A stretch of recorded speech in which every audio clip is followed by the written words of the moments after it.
So నిన్న మనం నిరుష్ గారి యొక్క ఈ కథ ఆయన చెప్తున్నారు. ఆ రోజు ఏం జరిగింది? బ్లూ బస్ టూర్‌లో ఏం జరిగిందో మనం చెప్తున్నాం. ఏంటి? లాస్ట్ మొమెంట్ దాకా ఆయనకి పాపం ఏం తెలీదు. అయితే సరేలే పోతే పోనీ అన్నట్టు అని ఉన్నాడనమాట. మనం అనుకుంటాం గదా! పోతే పోనీ అన్నట్టు ఉన్నట్టాయన. ఉండేసరికి బాబా చాలా కోపం వచ్చింది. ఆయన ఆ మాట అన్నాడని డైరెక్ట్‌గా చెప్పేసాడు బాబాకి. బాబా పోతే పోనీ ఇంక నేను నాకంత ఇబ్బందేం లేదు. మీరు తీసుకెళ్ళినా, తీసుకెళ్ళకపోయినా నాకు పర్లేదు అన్నాడు. అనేసరికి ఎంత అహంకారం అన్నారనమాట బాబా. నాతోని నువ్వు అహంకారమా? అన్నారనమాట. చూసారా? అక్కడ బాబా ఒక మంచి 'ఎన్టీ రామారావు' గారు డైలాగ్ ఒకటి కొట్టారు. సో, మొత్తానికి ఫిరోజ్ గారికి ఆ రోజు ఆయన అహంకారం అని అనిపిచ్చింది. సో ఎంతది ఎంతటి అహంకారము అన్నాడా? ఆ! సో, ఆ రోజు ఏమైందంటే బాబాయ్ ఏం జేశారు, సరే అయితే నువ్వు నాతో వస్తున్నావు. బయలుదేరు. వెళ్లి కాకా భార్యకి హెల్ప్ చెయ్యి అని అన్నారు. తీరా అక్కడ కొండ మీదకెళ్ళాడు. కొండ మీద గేటు బయట ఆ బస్సు మీద నుంచి ఆ కాకా భార్య పడిపోయి ఉన్నాడు కింద. ఇంకా అప్పటికి ఇంకా స్పృహ కోల్పోయి ఉన్నాడు. ఎళ్లి పాపం నీళ్లు జల్లి లేపి అతనికి స్పృహలోకొచ్చే ఏర్పాట్లన్నీ జేశాడు. చెప్పిన తర్వాత అప్పుడు బాబా అన్న అప్పుడు కాకా భార్య చెప్పాడట. నాయనా ఈ ఆడవాళ్ళందరూ ఏది కనబడితే అది పెట్టేశారు మొత్తం అన్ని. సో 6 నెలల పాటు అందరూ వెళ్తున్నాం అనేసరికి వాళ్ళ మొత్తం సామానంతా ఈ బస్ మీదకి ఎక్కిపోయింది. బస్సులో యాక్చువల్లీ 19 మంది పడతారు. 26 మంది సామాన్లు పెట్టారు. పెట్టిన తర్వాత మీకివాళ నేను ఏం చెప్పానంటే కొన్ని స్పెసిఫిక్ ఫోటోగ్రాఫ్స్ ఉన్నాయి. ఆ ఫోటోగ్రాఫ్స్ నేను చూపిస్తాను. మనకి కొన్ని ఫోటోగ్రాఫ్స్ ఇప్పుడే కొన్ని దొరికాయి నాకు. సో దీంట్లో ఒక్క నిమిషం. 1 సెకండ్. ఎందుకంటే you can enjoy it. Right. Okay. Now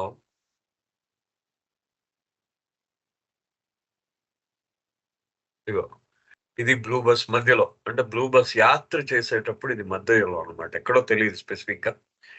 మధ్యలో అన్నమాట. చూడండి బ్లూ బస్ యాత్ర చేసేటప్పుడు. ఆ బస్సు పంక్చర్ అయింది. దాని టైరు మొత్తం మారుస్తున్నారు. ఎలిజబెత్ ప్యాటర్సన్ వీళ్ళందరూ కలిసి మారుస్తున్నారు. ఆ టైర్ మారుస్తున్నారు వాళ్ళు. ఆ తర్వాత ఇదిగో ఇప్పుడు మీరు మెహరాబాద్ పైన కొండ మీద గేటు. ఆ గేటు బయట నిన్న ఇగో కాకభార్య తాళ్ళు ఇక్కడి నుంచే పడిపోయాడన్నమాట. అగో వాళ్ళందరూ తీసుకొచ్చి కాకభార్యకి ఇస్తున్నారు. కాకభార్య ఆ మూట అవతల వైపు ఉన్నాడన్నమాట ఆయన. ఆ పైనుంచి కింద పడ్డాడు. ఇంకా ఉన్నాయి చూడండి. ఆ లగేజ్ అంత కట్టినా గాని ఇంకా ఉన్నాయి. ఇంకా ఉన్నాయన్నమాట. ఆ లగేజ్ అంత సేపు కట్టినా గాని ఇంకా ఉన్నాయన్నమాట. అది. ఇది మనకి మెహరాబాద్‌లో బాబా ఫోటో. అంటే బయలుదేరే ముందు రోజన్నమాట. డిసెంబర్ 7 తారీఖు సాయంత్రం. తర్వాత ఇగో ఇది చూడండి. ఇది బ్లూ బస్. బ్లూ బస్సు అంటే ఇది మళ్ళీ కొన్ని బెడ్డింగులు కట్టేసారన్నమాట ఇవన్నీను. ఆ బెడ్డింగులన్నీ కొన్ని ఫోల్డర్‌లంటారు ఇంతకుముందు ఫోల్డర్‌లనేవాళ్ళు. ఆ ఫోల్డర్‌లలో ఈ బ్లూ బస్సు ఆహ్, ఆ వాళ్ళ ఆ ఫోల్డర్‌లలో కట్టుకున్నారు. దానివల్ల వాళ్ళకి కొంచెం స్పేస్ కలిసొచ్చింది. అంటే ఏమిటయిందంటే ఒక్కొక్కటి జారిపోతున్నాయన్నమాట. అంటే కొన్ని కొండల మీదకెక్కాలి. ఫోల్డర్‌లు కూడా ఎందుకంటే బాగా చల్లగా ఉన్న ప్రదేశంలో మీకు కింద పరుచుకోవడానికి కావాలి గదా! అందుకని బాబా ఏం జేశారంటే వాళ్ళకి ఆ ఫోల్డర్‌లు వాళ్ళకి తెచ్చుకోమన్నారు. ఆ ఫోల్డర్‌లలో చుట్టి పెట్టేశారన్నమాట ఇదంతా గూడా. ఆ తర్వాత ఇది 'షిరీన్‌మయి' బాబా. వీరిరువురు కూడా బ్లూ బస్ టూర్‌లో తీయించుకున్న ఫోటోగ్రాఫ్ ఇది. ఇది some rare photograph, original photograph ఇది. దాని నుంచి వచ్చిందన్నమాట ఇది. ఓకే. తర్వాత ఇగో ఇది ఈ బ్లూ బస్‌ని ఏం చేశారు తర్వాత ఈ బ్లూ బస్‌ని తీసుకెళ్ళి టూర్ అయిపోయిన తర్వాత ఇదిగో ఈ విధంగా మెహరాజాద్‌లో ఇప్పుడు ఏ విధంగా ఉందో అప్పటికింకా మెహరాజాద్ ఎదురుగుండా బిల్డింగ్స్ లేవు. డైరెక్ట్‌గా బ్లూ బస్ కనబడేదన్నమాట బయట నుంచొస్తే. సో, ఈ బ్లూ బస్సు అగో అక్కడ ఈ పైనుంచి కొండ మీద వాళ్ళ బాబా వాళ్ళ రూమ్‌లోంచి బ్లూ బస్ అన్నమాట ఇది. రూమ్ కనిపిస్తున్నది మీకు. ఇతను జాల్ కిరవాల, మణి వీళ్ళు బ్లూ బస్ బయట ఉన్నారు. ఇది చాలా అంటే కొన్ని అరుదైన ఫోటోగ్రాఫ్స్. ఇగో తర్వాత బ్లూ బస్‌ని ఈ విధంగా మార్చారు. ఆ బ్లూ బస్ లోపల ఇలా తయారు చేశారన్నమాట. అంటే బాబా తాలూకు విశ్వ కార్యక్రమంలో పాల్గొనింది కాబట్టి ఆ విధంగా తయారు చేశారు. దాని ఎదురుగుండా రూమ్‌ని బాబా స్వయంగా కట్టిస్తున్నారు చూడండి. ఆయన ఇన్‌స్ట్రక్షన్స్‌తో కట్టిస్తున్నారు. ఇది 1940 40 సారీ 1942 కాదు 1950స్ తర్వాత కట్టించారు. ఎందుకంటే న్యూ లైఫ్ పీరియడ్ తర్వాత దాన్ని ఆ బ్లూ బస్‌ని ఏం చేశారంటే దాన్ని ఏకంగా అదొక ఒక కాటేజ్ లాగా ఒక రూమ్ లాగా కట్టేశారక్కడ. అప్పుడు న్యూ లైఫ్ పీరియడ్‌లో వాళ్ళతో వెళ్ళింది కదా! బ్లూ బస్సుతో ఎన్ని కార్యక్రమాలు చేశారో, ఎన్ని విశ్వ కార్యక్రమాలు, ఎంత విశ్వ కార్యక్రమం చేశారో. ఇదిగో అది కడుతున్నప్పుడు బాబా ఉన్నారక్కడ.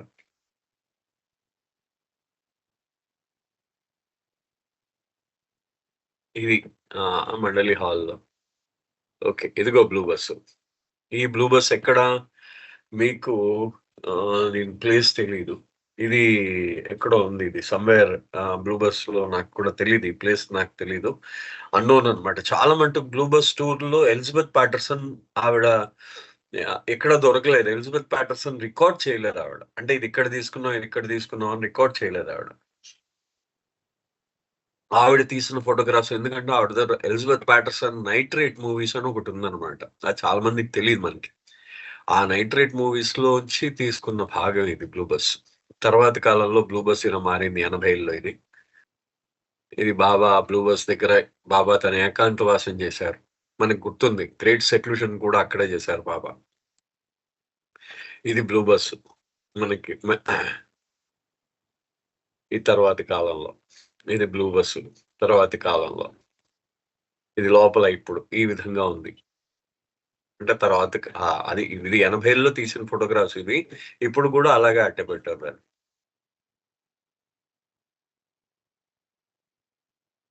కాకా భార్య. వీళ్ళు న్యూ లైఫ్ పీరియడ్ తర్వాత తీసుకున్నారు. ఇరుజ్, పెండు, బైదుల్ అండ్ గుస్తాజీ. బాబా. ఇది చాలా అద్భుతమైన ఫోటోగ్రాఫ్. ఈ ఫోటోగ్రాఫ్ మీరు చూడండి. ఇది గోవాలో ఇది. ఇది రిపబ్లికా అనే హోటల్ బయట మీకు దీని మీద కాకా భార్య ఉంటాడు ఇగో. ఇగో కాకా భార్య. ఆయన తీసిస్తున్నాడు వాళ్ళందరికీ అవతల వైపు. నెక్స్ట్ ఇక్కడ ఈ డోర్ వెనకాతల ఈ బ్లూ బస్ వెనకాతల డోర్ వెనకాతల రానో గేలి ఉంది. రానో గేలి, మణి ఆ తర్వాత ఇంకొద్ది మందికి బాబా వాళ్ళని చూడడానికి పర్మిషన్ ఇచ్చారు. మణికి, రానో గేలికి, ఎలిజబెత్ ప్యాటర్సన్ కి అలాగా వాళ్ళకి పర్మిషన్ ఇచ్చారు. ఈవెన్ మెహ్రా కూడా ఆ టైంలో ఎవరికి చూడకుండానే ఉన్నారనమాట దాంట్లో. ఆవిడకు ఒక కర్టెన్ కట్టి ఉంచారు. ఇది బాబా ఏకాంతవాసం. ఇది ఆ షాతో బాబా చేసింది. బ్లూ బస్ మనం చేసింది తెంబి హిల్స్ మీద. సో ఇది నేను మీకు చూపిస్తానన్న బ్లూ బస్ కొన్ని ఎక్స్క్లూజివ్ షాట్స్ అవి. జై బాబా. సో అవతార్ మెహర్ బాబాకి జై. సో ఈ బ్లూ బస్ లో మనకి ఆ ఇరుచ్ వాళ్ళ చెల్లెలు ఉందన్నమాట. ఆవిడ రికార్డ్ చేస్తున్నారు. The great coat 1938-39. The great coat అనమాట. అంటే మొత్తం కోట్ వేసుకోవడం. ఆ కోటు 1938, 39 కాలంలో అది చెప్తున్నారనమాట ఆవిడ. దాంట్లో ఆ కాలంలో ఏం జరిగిందో ఇరుచి గారి చెల్లి చెప్తున్నారు. ఆవిడ చెప్తున్నది, Iru's sister recalled the eve of the departure from Mehrabad. Baba has told us the night before to be ready by 5 a.m. the next morning. That night we packed everything. We had our breakfast of tea and bread and butter before leaving on the journey. It so happened that Mummy was heating the tea on fire, so she slipped her bread into fire to warm it as toast. Baba came to know of this and told her, "Didn't I say bread and butter? What is this? Why are you doing something new? When did I mention toast? Once I say something, that is how it should be." You see, Baba was very strict. బాబా ఏం చేశారట, ఆ అక్కడ మనకి ఇప్పుడు పైన kitchen ఉంది కదా, పైన బాబా సమాధి దగ్గర కిచెన్ ఉంటుంది అనమాట. మెహ్రా వాళ్ళు అక్కడ బాబా తాలూకు గాది ఉంటుంది. అక్కడ ఈ స్త్రీ మండలి వాళ్ళు అక్కడ వంట చేసేవాళ్ళు. అయితే ఈ రుచి గారి తల్లి గారికి బాబా ఏంటంటే పొద్దున్నే రేపు పొద్దున్నమ్మా మనం 5 గంటలకల్లా బయలుదేరుతాము. సో 5 గంటలకల్లా మీరు తయారైపోయి సిద్ధంగా ఉండండి అని చెప్పారు. ఇది డిసెంబర్ 8వ తారీఖు నాడు మనం ఉదయం జరుగుతున్నదనమాట. డిసెంబర్ 8 ఉదయం. ఆ రోజు అంటే డిసెంబర్ 7వ తారీఖు నాడు రాత్రి చెప్పారు. రేపు ఉదయం మనం వెళ్ళిపోవాలి. మీరు ఒక బ్రెడ్‌కి వెన్న రాసుకొని ఒక 2 బ్రెడ్ ముక్కలు తిని కాస్త టీ తాగేసేయండి. ఆవిడేం చేస్తుంది, పచ్చి బ్రెడ్ చాలా మంది తినలేరు. ఆవిడేం చేసిందంటే, పచ్చి బ్రెడ్‌ని ఆ మంట మీద కాల్చుకొని తిందాము అనిపించిందనమాట ఆవిడకి. గైమయ్య గారికి. అదే కాలుస్తున్నప్పుడు ఏమైంది, దాని వేడెక్కువ ఉంటుంది గదా! కట్టెల పొయ్యి కదా! ఆ వేడికి ఆ పొయ్యిలో పడిపోయిందనమాట. ఎప్పుడైతే పొయ్యిలో పడిపోయిందో, అది శుభ్రంగా చాలా ఆవిడ మా కొంచెం గట్టి పడిపోయిందనమాట. మాడిపోయినట్టు గట్టి పడిపోయింది. ఆ తర్వాత మొత్తానికి ఆవిడ అలా వాసనొచ్చింది. ఆ తర్వాత ఆవిడ తినేసింది. తినేసిన తర్వాత బాబాకి తెలిసింది ఈ విషయం. బాబా అడిగారనమాట. ఆవిడని పిలిచారు. "అమ్మా గైమై, నీకు నేను బ్రెడ్ బటరు అంటే వెన్న రాసుకొని బ్రెడ్ తినమని చెప్పాను. నువ్వు ఇంకేం చేయమని చెప్పలేదు కదా! నువ్వు ఎందుకు అనవసరంగా కొత్తవి చేస్తున్నావు? అంటే దాన్ని టోస్ట్ అంటే దాన్ని శుభ్రంగా కాల్చుకొని తింటున్నావు. బ్రెడ్ నీకు బటర్ రాసి దాన్ని కాల్చుకొని తినమన్నానా నేను? బ్రెడ్‌కి వెన్న రాసి తిని కాస్త టీ తాగు అని చెప్పా బాబాకి. బాబా అన్నారు. కాస్త టీ తాగని చెప్పా. నువ్వేమో కొత్తగా దాన్ని టోస్టులు చేసి దాన్ని ఇలా తింటున్నావు. ఇలాంటివన్నీ మనకవసరం లేదు అన్నారట. అంటే ఆవిడ చెప్తున్నది. మెహరు అంటున్నది. బాబా ఒక్కసారి ఆయన ఆజ్ఞ ఇస్తే చాలా క్రమశిక్షణతో ఆజ్ఞని పాటించమనేవారనమాట. రెండోదేంటంటే, బాబా యొక్క పర్యవేక్షణ వాళ్ళు పాటిస్తున్నారా? లేదా? అని పర్యవేక్షిస్తూ ఉండేవారు బాబా ఎప్పుడు కూడా. Next, on the morning of December 8, 1938, the bus was parked near the neem tree next to the Tuni pit at Lower Mehrabad. December 8, 1938 తారీఖు నాడు ఈ బస్సు మనకిప్పుడు ధుని ఎక్కడైతే వెలిగిస్తున్నారో, ఆ ధుని దగ్గర ఆ బస్సుని నిలబెట్టారు. అక్కడ నించుందనమాట. ధుని నీమ్ ట్రీ ఉంది గదా! అక్కడ వేప చెట్టు ఉంది గదా! ఆ వేప చెట్టు కింద బస్సుంది. Baba reminded the woman that they should make sure all dishes and pots had been washed and put away, and there has been no leftover food before locking the kitchen. ఆ పైన బాబా ఏం చేశారు, బయలుదేరుతున్నప్పుడు చెప్పారు.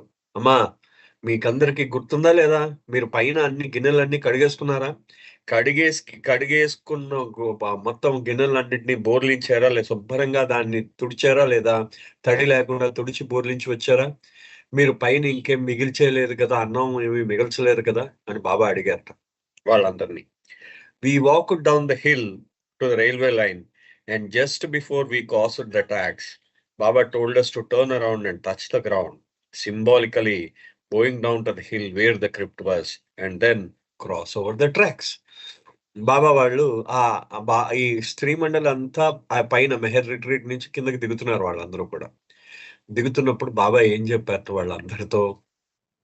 ఏం చెప్పారంటే, ఆ కొండ దిగిన తర్వాత రైల్వే ట్రాక్ క్రాస్ అయ్యే ముందనమాట. ఆ రైల్వే ట్రాక్ దగ్గర ఆపారు.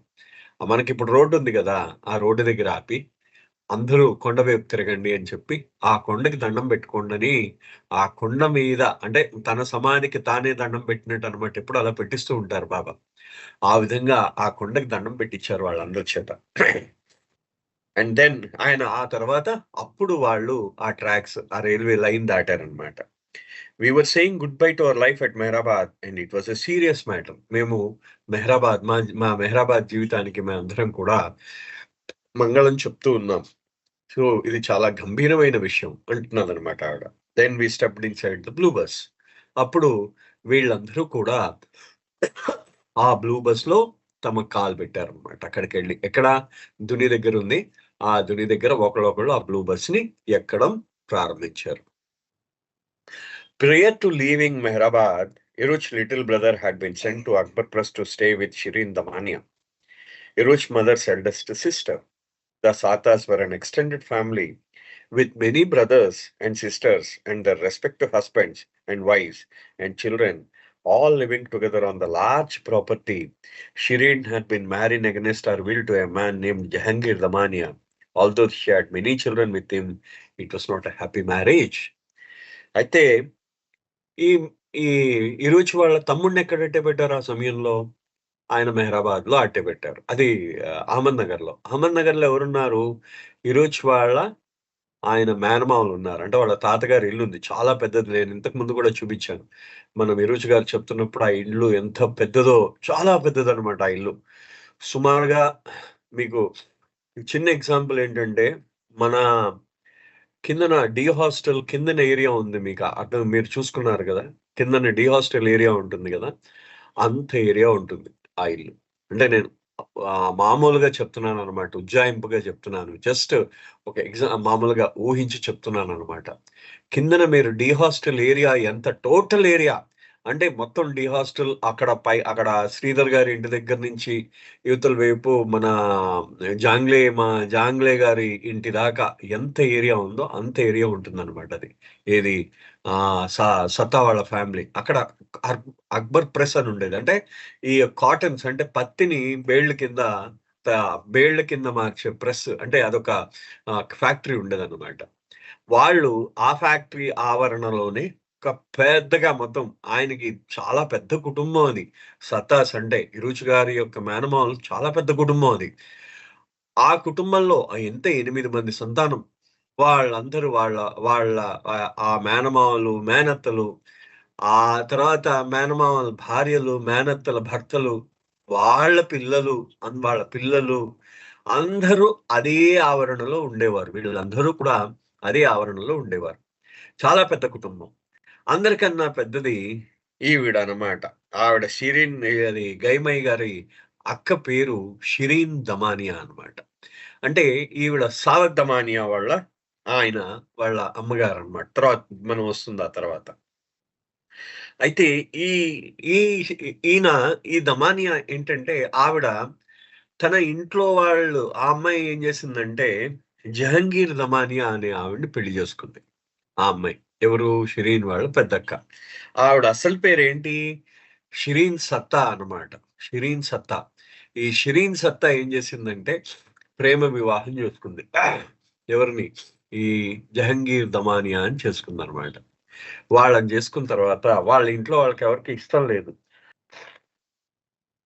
వాళ్ళ ఇంట్లో వాళ్ళెవరికీ వివాహం ఇష్టం లేదు. అయినా సరే ఆమె ఆ వివాహాన్ని అంగీకరించారు తర్వాతి కాలంలో. ఆవిడకి చాలా మంది సంతానం కలిగింది. వాళ్ళు గూడా అక్కడే ఉండేవారు. ఈ జహంగీర్ దమానియా వాళ్ళు కూడా అక్కడే ఉంటూ ఉండేవారనమాట. వాళ్ళు కూడా దాంతో పాటు. వాళ్ళు అక్కడే ఉన్నా కానీ వాళ్ళ వివాహం అంత సంతోషకరమైంది కాదంటాడు ఇరుజ్ గారు. అంటూ Baba has arranged for a sum of money to be left with the family in return for Meherman's board and education. But Jahangir felt it was a gross imposition on Baba's part to send the child to them in the first place.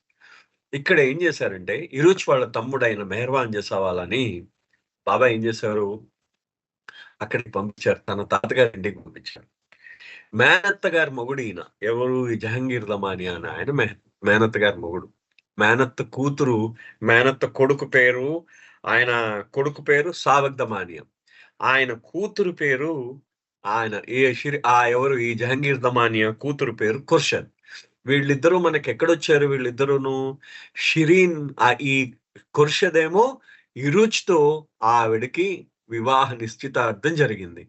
అదే విధంగా ఈ సావక్ దమానియాకి మెహ్రూతో వివాహ నిశ్చితార్థం జరిగిందనమాట. ఇరుచ్ గారి చెల్లెలతో వివాహ నిశ్చితార్థం జరిగింది. ఆయన ఈ జహంగీర్ దమానియాకి మనసులో ఎందుకు ఈ అబ్బాయి మీద ఒక రకమైన ద్వేషభావం ఎందుకుందంటే ఈ బాబా ఏం చేశారు? ఈ ఇరుచ్ని అంటే తనకు కాబోయే అల్లుడైన ఇరుచ్ని ఆయన పట్టుకెళ్ళిపోయి తనకు కాబోయే కోడల్ని వీళ్ళిద్దరిని ఆయన బ్లూ బస్ టూర్ లో పట్టుకెళ్ళిపోయారు. అంతే కదా? ఇరుచి గారి చెల్లెళ్ళు వచ్చారు, ఇరుచి గారు వచ్చారు. సో తనకు కాబోయే అల్లుడిని, తనకు కాబోయే కోడల్ని వీళ్ళిద్దరిని బాబా పట్టుకెళ్ళిపోయారు.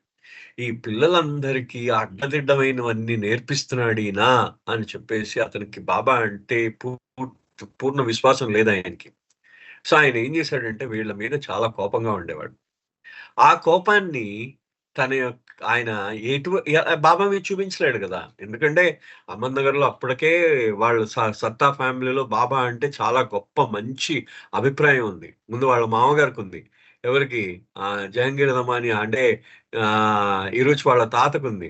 ఆయనకి గాని కోపం వచ్చిందంటే ఇంట్లోని తన్ని తగిలేస్తాడని భయం ఉందన్నమాట. సో, అందుకనే వాళ్ళేం అనలేకపోయాడాయన వాళ్ళని. తర్వాతి కాలంలో ఆయన ఏం చేశాడంటే, ఈ మెహర్వాన్ని పంపించి బాబా తప్పు చేశాడు మా దగ్గరికి. మాకే ఎక్కువ ఇక్కడ ఇక్కడ మాకే ఎక్కువ మంది పిల్లలున్నారు. వీడొకడు మాకు నెత్తి మీద అంటే మనం జనరల్‌గా అంటూ ఉంటాం గదా! నెత్తి మీద సిల్ల దాపురించావు అంటూ ఉంటాం. సో, ఆ విధంగా దాపురించేయడనే మాటలు కూడా అన్నాడట పాపం. చిన్నప్పుడు మెహర్వాన్ తన పుస్తకాల్లో అప్పుడప్పుడు రాసుకున్నాడాయన. అయితే ఆ సమయం అది చెప్తున్నాడన్నమాట ఆయన. అది మనకి చెప్తున్నారు. To make matters worse he has disgruntled about the delay in his daughter's Kurshad marriage to Iruj. She was still at home with her parents while Iruj has to be with Baba on the Bluebus tour. Savak, his son, has been engaged to Iruj's sister Mehru, and she too was left waiting for and he too, Savak too, was left waiting for a marriage that was still to take place. అంటే ఇప్పుడే అన్నాను కదా ఈరోజు గారు ఆ తర్వాత ఈ ఖుర్షద్‌కి ఇద్దరికి నిశ్చితార్థం జరిగింది. ఆ ఈరోజు గారినేమో బ్లూ బస్ టూర్‌లో పట్టుకెళ్ళిపోయాడు. ఆ మెహరూకిను సావక్ దమానియాక తన కొడుకైన సావక్ దమానియాతో వాళ్ళకిద్దరికి పెళ్లి నిశ్చితార్థం జరిగింది. ఆ కోడల్ని కూడా పట్టుకెళ్ళిపోయాడు. From Meherwan side it was unhappy time as he was shunned by other children and felt totally unwanted. His uncle abused him verbally, reinforcing his feelings of being a burden on the family. The cousins were told not to play with him, so he felt lonely and an outcast. చూడండి చిన్న పిల్లవాడిని ఎలా చేస్తున్నారో వాళ్ళు.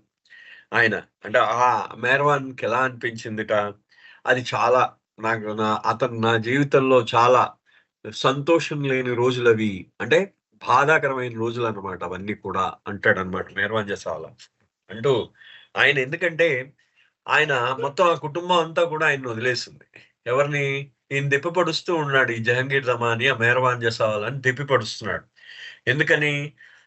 నిన్ను తీసుకెళ్ళి మా నెత్తిన పడేశారు. మా కుటుంబానికి నువ్వు పెద్ద భారంగా తయారయ్యావు అని అనేవాడట. పిల్లల్ని కూడా 'మెహర్వాన్ జసావాల్‌తో ఆడొద్దు' అని చెప్తూ ఉండేవాడనమాట అతను. ఆడొద్దు, ఆడొద్దు అని చెప్తూ ఉండేవాడట. సో, ఈ 'మెహర్వాన్ జసావాలా' ఎప్పుడూ కూడా చాలా ఏకాంతంగా ఫీల్ అవుతూ ఉండేవాడు. ఆ తర్వాత వీళ్ళందరూ అయ్యో! నన్నందరూ వదిలేసి వెళ్ళిపోతున్నారే అని చెప్పేసి బాధపడుతూ ఉండేవాడనమాట. ఆయన ఎప్పుడు కూడా బాధపడుతూ ఉండేవాడు. And to make matters worse the other children would put the blame on him for their mischief. ఇంకా ఆ విషయాలు ఏమయ్యేవంటే మిగతా పిల్లలందరూ ఏం చేసేవారు? ఈ పెద్దవాళ్ళందరూ ఈ పిల్లాడిని అందరూ దూరంగా పెడుతూ ఉంటే, ఈ పిల్లలు కూడా ఏం చేస్తారు? వాళ్ళు కూడా వాళ్ళు చేసిన తప్పులన్నీ ఇతని నెత్తి మీద పెడుతూ ఉండేవారు. ఈ మెహర్వాన్ జసావాలని నెత్తి మీద పెడుతూ ఉండేవారు. Eventually, Jahangir wrote a nasty letter to Gaimai about Meherwan. Since she was now living in the ashram, all correspondence went through Baba's hand before it was delivered to one and the concerned. Baba obviously knew what the letter said, but he gave it to Gaimai and then had her read it out to him.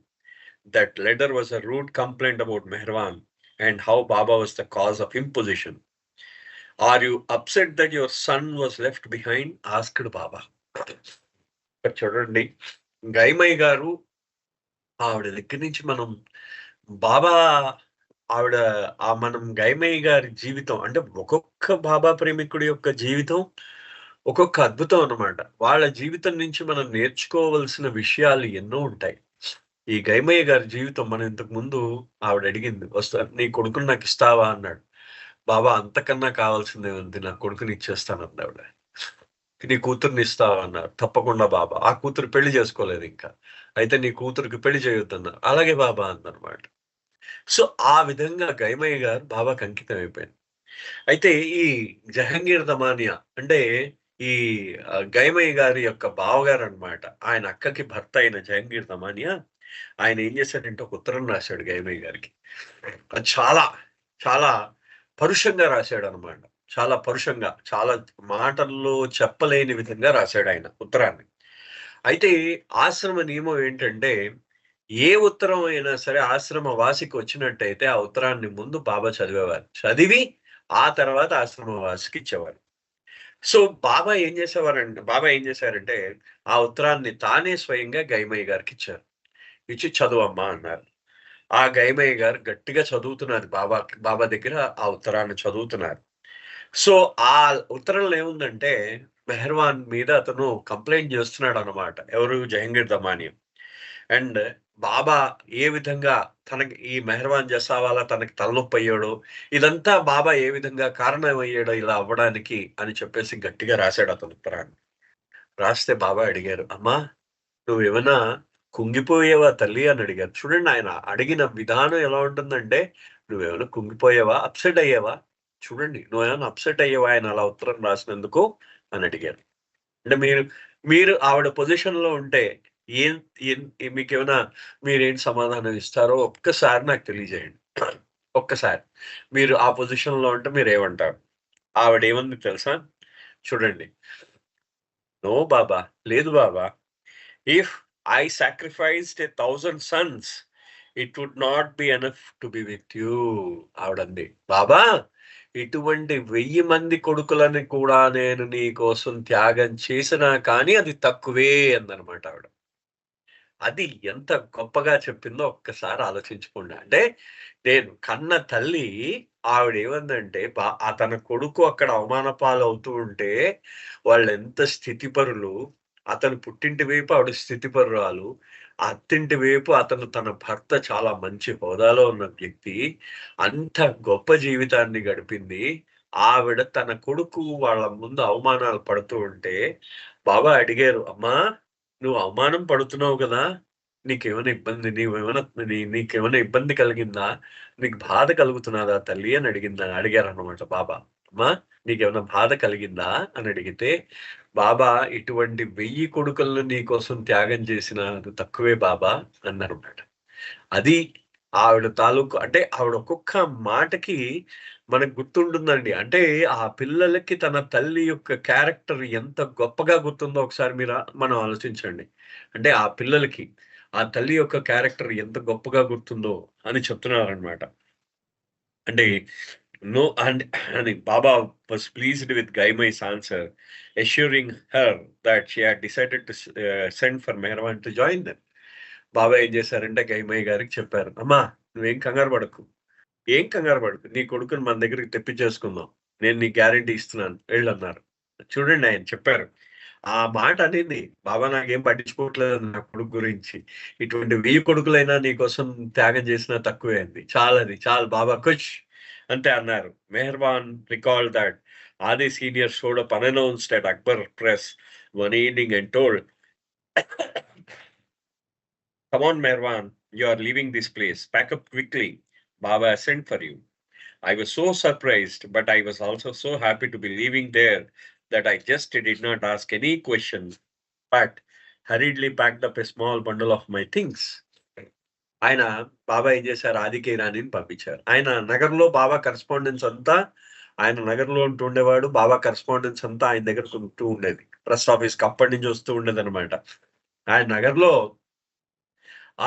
వాళ్ళు ఇప్పుడు ఆ trust office ఇంట్లో వాళ్ళు ఉంటూ ఉండేవారు ఆదికే ఇరానీ వాళ్ళు. ఆ ఇంట్లో వాళ్ళకి ఆ కరెస్పాండెన్స్ అంతా ఆయన చూస్తూ ఉండేవాడు. దాన్నేం చేసావు ఆయన ఒకరోజు డైరెక్ట్‌గా ఈ సావక్ దమానియా వాళ్ళ ఇంటి దగ్గరికెళ్ళి, మెహర్వాన్ బయట ఆడుకుంటున్నాడు. మెహర్వాన్ ఇలా రా" అన్నట్ట. వచ్చారు. వచ్చిన తర్వాత "మెహర్వాన్ రా! నువ్వు నాతో పాటు వచ్చేస్తున్నావు. బాబా నిన్ను తన దగ్గరికి తీసుకొచ్చేయమన్నారన్నాడు." కుర్రాడికి ఎలా ఉంటుంది? రోజు వీళ్ళ తిట్లు, చీవాట్లు తినడం కన్నా ఆ కుర్రాడు చాలా సంతోషంగా ఫీల్ అయ్యాడనమాట. ఫీల్ అయ్యి హమ్మయ్య! అనుకున్నాడట. ఇంకేం మాట్లాడలేదు. గబగబా పరిగెత్తుకుంటూ లోపలికెళ్ళి తన వస్తువులన్నీ చిన్నగా ప్యాక్ చేసుకున్నట్టు చిన్నగా. When he arrived in Jabalpur, Gaimai and her 2 daughters were staying with the woman in ashram. అక్కడికి ఈ ఆదికే ఇరానీ ఏం చేశారట, ఈ తర్వాత ఈయనని తీసుకొని ఎవరు మెహర్వాన్ని తీసుకొని జబల్పూర్‌లో ఉన్నారప్పుడు బాబా. ఆ జబల్పూర్‌లో వాళ్ళకి బాబాకి అప్పజెప్పాడనమాట. Baba informed her that Meherwan would stay with them. Baba అప్పుడు చెప్పారట, మెహర్వాన్ వాళ్ళతోనే మీతోనే స్త్రీ మండలితో ఉంటారు అని చెప్పేసి మెహర్వాన్‌కి బాబా పర్మిషన్ ఇచ్చారు. It was now mid-December. Hiru's father has returned to Nagpur to finish out his term before retirement and was feeling lonely without his wife and children. ఆయన ఇంకా మధ్యలో డిసెంబర్ మధ్యకాలం వచ్చేసింది. డిసెంబర్ 8వ తారీఖున ప్రారంభమైంది. ఇంకా డిసెంబర్ ఆఖరికి వచ్చింది అనమాట అదంతా కూడా. ఆయన ఇరుచి గారి తండ్రి నాగ్పూర్ వెళ్ళిపోయాడు. ఆయన ఇంకా రిటైర్మెంట్ దగ్గర పడుతున్నది. కానీ తన దగ్గర తన కుటుంబం లేదు అనే భావన అతనికి ఎక్కువైపోతున్నది అనమాట. చాలా ఒంటరితనం ఫీల్ అయిపోతున్నాడు. ఎవరు? ఆ ఇరుచి గారి తండ్రి అనమాట. So daily letters flew back and forth from him to Baba in Jabalpur. Baba వాళ్ళు జబల్పూర్ లో ఉన్నారు. ప్రతిరోజు కూడా ఉత్తర ప్రత్యుత్తరాలు జరుగుతున్నాయి. అంటే నాగ్పూర్ నుంచి జబల్పూర్ కు ఉత్తరాలు రాసుకుంటూ ఉన్నారనమాట. బాబాకి ఆయన రాస్తున్నాడు, ఆయన ఆయన ఆయన పాపా జసావాలా రాస్తున్నాడు, పాపా జసావాలకి బాబా రాయిస్తున్నారు. ఆ రాయించడం కూడా ఇరుచేత రాయించేవారు అనమాట. So papa told Baba, I feel so bad being all alone here. What about Merwan's education? I have given you one son, that is enough. చూడండి, ఆయన ఎన్ని మాటలు పడాల్సి వచ్చిందండి ఆ పరమాత్ముడు. ఆ పరమాత్ముడు ఊరికనే తీసుకువెళ్ళాడు వాళ్ళ కుటుంబానికి మోక్షం ఆయన ఇవ్వడానికి, ఆయన వాళ్ళ కుటుంబానికి సద్గతి ప్రాప్తి కోసం ఆయన వాళ్ళని నమ్మన్నారు. అసలు ఆయన పిలవే అక్కర్లేదు. కానీ పాపం ఆయన పిలిచి వాళ్ళ చేత తిట్లు తిన్నాడు. పాపం బాబా చూడండి, అది ఆయన దుస్థితి అనమాట. ఆయన తిట్లు తింటున్నాడు. ఏమని అంటున్నాడు? పాపా జసావాలా బాబాకి రాసేట ఉత్తరం, బాబా నాకు ఇక్కడ చాలా ఒంటరిగా ఉన్నాను, చాలా ఇబ్బందిగా ఉంది, ఒంటరిగా ఉండడం చాలా కష్టంగా ఉంది. నేను మెహర్వాన్ తాలూకు అతని తాలూకు చదువుకోవడం ఏమైంది, అతను చదువు పోతున్నది, మెహర్వాన్కి చదువు పోతున్నది. నీకు ఒక్క కొడుకును ఇచ్చాను సరిపోలేదా అంటే, ఇరుచిని ఇచ్చాను సరిపోలేదా అని అడిగాడు ఆయన రాశాడు ఉత్తరం బాబాకి. Papa's job required him to travel almost continuously. So during one of his inspection tours, he decided to ease his loneliness by making a stop at Mandla and Jabalpur. ఆయన ఎప్పుడు కూడా ఈ పాపా జసావాలా ఎప్పుడు కూడా తిరుగుతూ ఉండేవాడు అటు ఇటు. తిరుగుతున్నప్పుడు మనకి ఇప్పుడు మాండ్లాలో సేమ్, ఇప్పుడు అక్కడ మాండ్లాలో ఇదే సమయంలో బాబాకి 35 ఎకరాలు, 34 వేసుకోండి, 34 ఎకరాలు బాబాకి గిఫ్ట్ గా ఇచ్చారు మాండ్లాలో. అయితే తర్వాత బాబా అక్కడ ఆయన ఒక విశ్వ కార్యక్రమం, ఒక ఆశ్రమం పెడదామని బాబా ఏం చేశారంటే 100 ఎకరాల ఆశ్రమాన్ని ఏర్పాటు చేద్దాము అని చెప్పి ఆ 34కి ఇంకో 66 కొన్నారు బాబా. కొని మొత్తానికి 100 ఎకరాలు కలిపారు. ఆ 100 ఎకరాలు బాబా పేరు మీదే రిజిస్టర్ అయి ఉన్నాయి. ఈ సమయంలోనే రిజిస్టర్ అయ్యారు. అక్కడ మాండ్లాలో బాబా ఇక్కడ సమాధి ఏదైతే ఉందో అలాంటి సమాధి కట్టారు అక్కడ కూడా. అక్కడ అంటే బాబా అక్కడ ఉంటారు.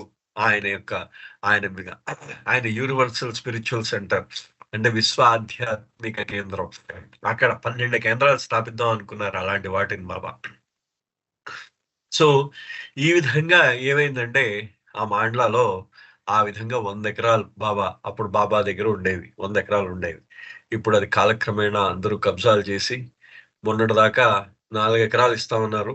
ఇప్పుడు అది కూడా తగ్గించి ఒక ఎకరం 8 సెంట్లు ఎంతో ఇస్తా అంటున్నారు ఇప్పుడు. మరి దానికి ఇంకా ప్రయత్నిస్తున్నారు. అది సంగతి అనమాట. ఇదంతా కూడా ఇప్పటికి ఇంకా నడుస్తున్నది. బహుశా ఈ మార్చ్ ఏప్రిల్కి అది సెట్ అయిపోవచ్చు, మొత్తం అంతా కూడా అయిపోవచ్చేమో అనుకుంటున్నాను. మన ప్రసాద్ రాజు గారు వాళ్ళు ట్రై చేస్తున్నారు దాన్ని.